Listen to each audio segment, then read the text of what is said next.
Thank you for taking time for Hemp. Tonight on our show, we have a very unusual and a unique guest. Unusual in the sense that he has spent a lifetime defending the sanctuary of the individual and trying to bring about the importance that government stays out of the individual's life and the individual's allowed to make their own choices. Brilliant, he's a futurist. He's able to foresee farther down the road than many of his contemporaries and tries his best to bring forth his knowledge and his insights. Please welcome on our show Dr. Timothy Leary. Well, Casper, it's a pleasure to be here. I approve very highly of your program. I understand it's growing nationwide now. Yes, sir. Yes, sir. How many cities are you in now? At present, we're in 80 cities and in 44 states. Oh boy, that's good. And getting the word out like this is very exciting. Now, you've always been known as the highest rider of every generational wave. The what? The highest rider of every generational Wow. wave. You've been the forefront. You've been there from the World War II to the early 60s, Yeah. the 70s, able to, speak the voice and be heard and foresee it. Realizing this, how do you think the wave of the hemp movement is going to settle into the population and break upon the shores of our ecology problems? Break up the shores of our ecology problem. Yes, sir. I can see that. Oceans of green hemp doing that. The present laws against hemp, I think, are the most irrational and I would say almost insane pieces of puritanical legislation. Maybe you have to go back to the Salem witchcraft trials to get something where so much hysteria has picked out something so benign and so harmless and so profitable and so productive and had this all-out moral, fierce, religious campaign against hemp. Why do you think that there is this religious, fundamentalist, and police government prejudice against hemp? Well, how do you explain it? My personal views, that I feel that it stems from a lot of the oil companies and the people who can make money off it being illegal, keeping it illegal, and together have put together a propaganda campaign to mislead the public. And I feel that it will set into the people's mind eventually when the truth is more exposed. Now, Now I understand that we're not going to talk about the religious or the emotional, psychological aspects of hemp. Correct, the recreational purposes. Yeah, we won't talk about that at all. We're going to talk about the practical and the profitable and productive. Yes, sir. And the ecological aspects of it. Absolutely. I don't know a lot about that. I've read books by Jack Herrera. I've listened. Gosh, there's so many programs and so many articles these days. Everywhere you turn around, you hear intelligent discussions about hemp as a substitute for oil, hemp as a substitute for wood pulp, hemp as a source of energy. It's exciting. The thing that I know most about, however, is the puritanical crusade against hemp, because I was in prison for 4.5 years For under an ounce, right? for the possession of 2 roaches which had been planted in my car by a generous, overly generous policeman. And at one point I found myself in prison facing like 50 years imprisonment. I was 50 years at the time, 50 years old. I think, well, this is a strange series of events for such a harmless and even beneficial situation to be charged with so much time. Now, you escaped from there too, didn't you? The first time. Well, I did what any sensible 50-year-old would do if you're facing 50 years in prison for 2 roaches of marijuana that they planted in your car. The only common sense thing to do was to escape, and I did that and made a few little B-movie adventures there. But, there are many things in our society that have to be controlled and governed. For example, oil. Look at the way oil is polluting and our atmosphere and acid rain and so forth. Guns should be controlled. I think drugs like steroids should be controlled. I think there should be probably more control over alcohol and nicotine. And of all of the botanical, vegetable species that the government is attacking, marijuana is the one they're going after. That's interesting. I sometimes say that hemp is a democratic plant. because it was during the Democratic regime of Jimmy Carter that hemp was legalized in 14 states, and Carter himself and his cabinet wanted to decriminalize marijuana. And in 1980, you had the Republicans coming in with a hard line, typical crush them, down them. Just say no. Yeah, and suddenly the new drugs, which are everywhere, are drugs that I never heard of back in the 60s and the late 70s. Things like crack and cocaine and steroids, they didn't exist. So I call them the Republican drugs. Now they're Republican drugs, why? Because Republicans are hardliners, like to feel tough and aggressive, and I'm number one, and we're going to go over there and we're going to, kick butt. And if you're going to go out there and loot a lot of savings and loans companies, and if you're going to go out there, you got to have a lot of energy, and you got a lot of self-confidence. You got to get tuned up with cocaine or a little steroids there. Arnold Schwarzenegger, of course, is the typical example of the steroid. We call him Conan the Republican, 'cause, he's whereas the one thing about the use of hemp as a drug, I've had to warn Republicans about this. If you're a Republican and you're a hardliner and you want to go out there and kick and stretch and get yourself to the top, and if you're in the army or the police or anything like that, you want to have to be tough and mean, and stay away from hemp. Because hemp will turn you into a wimp. I mean, really. Look at Carter. He was believing in peace and love, and we stopped And all the wrong things, right? All the terrible things. All the terrible things. Yeah. You understand why? Right now, the government is spending much more money crushing the production of hemp. And another thing that puzzles me about the insanity or even the diabolical nature of the right-wing religious Republican situation. Why do they go after the American farmers? They spend more money fighting hemp in this country. In California, which is my home state, hemp was the #1 agricultural cash product. In Iowa, in Tennessee, and back in Indiana, where I'm from. Yeah, as how well. many states? At least that we're aware of, 28 or more. Yeah, honest farmers out there trying to make a living growing hemp, and the government is out there arresting these good-hearted, free enterprise farming agricultural Americans. Meanwhile, down in Colombia and Peru, these gangsters, these cocaine cartel people, are making billions of dollars, and we're spending less money on them. It's how come? I think you're probably right that they don't want people to be using hemp because it would interfere with the oil monopoly. It would interfere with the wood pulp monopoly. And also, I think there's something really religiously diabolic and evil about the right-wing Christians in this country who go after hemp, because they hate people to have pro-choice and to make your own decisions about your life. And they seem to be some of the people too who overlook the medical aspects of absolutely, hemp. yeah. Now, from your perspective, and being a psychiatrist as you are, you've had the opportunity to become acquainted with many different aspects of healing and some of the more positive benefits of the uses of hemp. Could you share that, please? Well, there have been an enormous number of studies that show that hemp and cannabis is extremely necessary for certain forms of glaucoma. You simply have to have it. There, in many states, these fanatic anti-pleasure people are so afraid that the patient who's going blind might enjoy the experience that you got to go blind and die, but don't have a good time because the Republicans are in power. I mean, that's apparently the logic here. Aren't they using it too for anorexia and for cancer, AIDS? I mean, there's one terrible thing about hemp, and I don't want to get into the use of marijuana, but I got to be honest with you. There are some terrible side effects of smoking or using marijuana. One is it's called refrigerator blackout.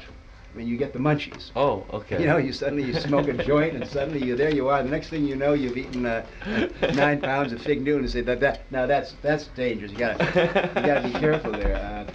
On the other hand, if you're dying of cancer or malnourished because of stomach problems and you don't have any appetite, hemp, of course, is the logical and obvious and natural medicine to give you an appetite to see you through that period. But again, a good true Puritan would rather have you die than Now we also have a good meal while you're giggling. we also know that it's good for stress to calm you down. And from a viewpoint of a psychiatrist, is there any benefits for someone who might be having emotional or mental problems, as opposed to giving them like Valiums or some of these other stronger drugs that seem to be causing problems, like Prozac and so on? Yeah. Well, number one, I don't want to come out like a smart ass here, and every psychological situation is individual and needs its own, its own pharmacology. So I don't want to generalize, but certainly the things about hemp is it's not addictive. It's extremely it doesn't have any of the side effects of many of the euphorics and the antidepressants that are approved and that doctors' prescriptions will give you. So, yeah, there's a. You see, the thing about religious fanaticism is that the crazier, the nuttier, the wilder, and almost the more nonsensical the belief, the more you hang on to it. So that I've debated for many years a man who was the head of the DEA for about 5 years. His name is Peter Bensinger. Yes, you have. And I can't believe him. He's going after hemp, and he's trying to say that, hemp, they gave a lot of some mice some hemp, and it made male mice, teenage male mice, and it made their breasts grow a little. So he's saying, why, if you college boys, you see if I'm going, I think, why is he going at the real problems of crack babies in the inner city, and alcohol, which is our number one drug here, and nicotine, 500,000 people die a year from that. Here's this guy blathering on about the dangers of I don't know. He never did mention whether marijuana would make girls' breasts bigger, but I don't even want to get into that. The whole thing is. Okay, so now you've silly. also had a few debates with G. Gordon Liddy too. Yeah, that's what I have. Yeah. And he seems to think that marijuana, i.e., hemp, is one of the plants that's going to lead to a complete social breakdown in our structure of government. And you seem Well, to I stand. know Gordon Liddy. I've been debating him. I've known him for years, over 25 years. I know exactly how his mind works. And like a good army man, like a good military man, like a good policeman, like a good follower of his leader, Richard Nixon. Okay. Gordon Liddy has never had one unauthorized thought in his life. So he reads the line, so he knows what is it? LSD makes you jump out of windows. Marijuana makes you, what is that? I forget what it is. Let's say it's the gateway drug. Yeah, it's a gateway drug, yeah. That's right, it's the gateway drug. Yeah. So, I must say here, and I don't want to offend anyone, and if you're a deeply devout Christian, I want you to turn your TV off now, but I feel that there's a great problem in this country in a violation of our civil liberties and personal rights on the basis of the federal government interfering with women's bodies about abortion, and these insane war on drugs. So the war on drugs is a war on Americans. It's not a war on Russians or evil communists and all that. It's a war against 40 or 50 million of us marijuana smokers in this country, which in a way seems like a weird thing that the majority in Congress should suddenly declare war on 30 million otherwise tax-paying, reasonably productive American citizens. I think that the basis is religion. Okay. And basis is that you're not allowed to choose what you want to do. It's like any fanatic religious, they'll tell you you can't use contraceptives because you can't enjoy sex. And if you do conceive a baby, you have no choice about whether you want to bring this baby, when you can handle this baby. And the same thing is true about the choice of your own self-medication. And I personally believe that the war on drugs is the worst attack on American freedom that we've experienced in 200 years. You know, this is the 200th anniversary of the Bill of Rights. It was in 1791 that they passed those 10 wonderful bills. And basically, what most people don't realize is that the Bill of Rights and the Constitution is designed to protect the individual against the government. So the government can't come into your house without a search warrant. The government can't put soldiers in your house. The government can't force you to testify against yourself. The government can't tell you what to read or write. The government can't tell you how to worship your own God. The government can't tell you how to really mind your own business. So it's both ironic, and I think it's also very hopeful that in the year 1991, in the 200th anniversary of the Bill of Rights, this hemp movement is growing. And I want to tell you it is growing. I give a lot of the talks to students in colleges, and the awareness of the insanity of the marijuana laws is becoming, I think, more and more obvious. That tells us that perhaps we are finally making an impact across the United States and perhaps around the world. We are really enjoying this interview, and we'll be right back after this. Thank you. Welcome back to Time for Hemp. Today on our show we have the distinguished Dr. Timothy Leary. Timothy, I think you've been aware of some of the changes in the laws here within the American structure of Congress, and all the way down to dog catcher opinions from Nancy Reagan swaying our opinions to just say no. I have a motto in a bumper sticker and a t-shirt. It says, just say K-N-O-W, no. Think for yourself and don't believe what Nancy Reagan says. Don't believe what I say. Think for yourself and question authority, and you'll...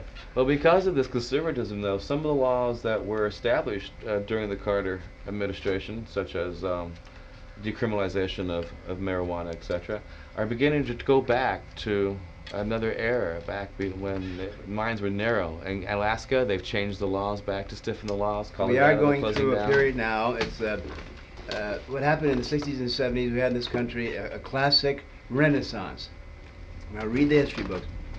A renaissance is a period when there's a sudden surge in self-expression, in the rights of the individual, a loosening of the control of authority, a questioning of a religious dogma, and then a lurch forward. This is always followed by a hard-line retreat, so that it's at the same time that there has, in the last 10 years in America, under Reagan and Bush, been this very repressive hard line. Look what's happened to the rest of the world. You know, in Russia just 3 weeks ago, when they had that coup, and then a bunch of young people in Moscow protected Yeltsin and stopped the tanks. You know who it was that was stopping the tanks? It was young Russians, students, who were throwing flowers at the tanks. That sounds familiar, doesn't it? Does that sound familiar? They learned that familiar. absolutely from the American in the 60s and 70s, when we were questioning the authority of Johnson and Nixon and stopping the Vietnam War. Another thing that was amusing about the Russian Revolution, and it's very connected with this, the three men young men who got shot by the tanks and were immediately promoted to the highest office or honor of the Soviet Union, the highest order of the land. They were three hippies. And one was a Grateful Dead head, and one like heavy metal rock, and they let their hair grow, and they all had learned to smoke hashish in Afghanistan. And indeed, they were trying to stop the tanks because it was their brothers and their friends and their colleagues who were in the tanks, because it turned out that the Soviet soldiers that had been sent to Afghanistan hated the idea of going down there and killing Afghani people for no apparent reason. So that I'm very proud of the fact that although in America we've had this very predictable but very violent and mean and nasty Puritanism, and you can't smoke cigarettes, and they're censoring rock and roll records, and they're censoring books. Now, one by one, they're going down the list of personal freedoms. At the same time, the basic American freedoms, which we set going in the 60s, are appearing in the Soviet Union. I go over to Japan. And ours are reversing, it seems like. Yeah. It seems like the hemp issue could be one of the last strong divides that we face as a body of people in America. Everybody seems to have an opinion, everybody seems upset. Make it legal, I think illegalize that the hemp issue is the place where you can draw the line. And anyone who's watching this program, in your city, there's obviously a channel which is carrying this message. Get in touch with the people that are producing this show in your locality And start embarrassing your local politicians by asking them, for example, of your congressmen and assemblymen and women, how many of you smoked marijuana when you were young, huh? We know that about 80% of the members of Congress under the age of 50 were smoking marijuana. How come they could do it and we can't do it? There's even been reported rumors that people all the way up to the White House may have been involved with it. The White House, oh my God. we do know that Ronald Reagan smoked marijuana because that came out in the book by Kitty Kelly. When Ronald Reagan was governor of California, I used to smoke marijuana. And you know, when you think about it, that explains everything about poor Ronnie Reagan. It shows you why Republicans should not smoke marijuana. Why is that? Well, the amnesia, the forgetfulness, the short-term memory loss, the cheerful, hey, what's wrong, baby? Everything's fine, even though the country's going down. Yeah, okay. The long naps after lunch. You know, I mean, Ronnie, come on, leave marijuana alone. Now, by the way, both Ronnie's children, Ron Jr. and Betty Davis, of course, kind of silly. The point I'm making here about the place, I think, to take a stand, abortion rights is one place, but marijuana, you can do it, the way to do it is through humor. Write letters to the editor. Challenge politicians as to whether they really think that alcohol is more dangerous than marijuana, and if so, why? And on that very common sense, logical, friendly, humorous approach. You've always been one for the wit and to tickle people with a laugh and make them think, I've noticed. You do what you can to stimulate the mind in a fun way. That's the aim of the game. I think that's oftentimes why you've been so misconstrued by your contemporaries. They can't take a joke. Well, good. I'm glad I'm misunderstood. The number one way to bring down any repressive authoritarian regime is irreverence. And I pride myself, I think I have a very high IQ, that is irreverence quotient. Okay. And I have been a leading dissenter in this country during the Johnson administration, during the Nixon administration. I'm proud to have been, I'm proud that Richard Nixon called me the most dangerous man in America. I mean, after all, what an honor. And yeah, really. And I want to urge those of you who just think for yourself, and the hemp issue is a wonderful issue to bring people together because it brings together ecology.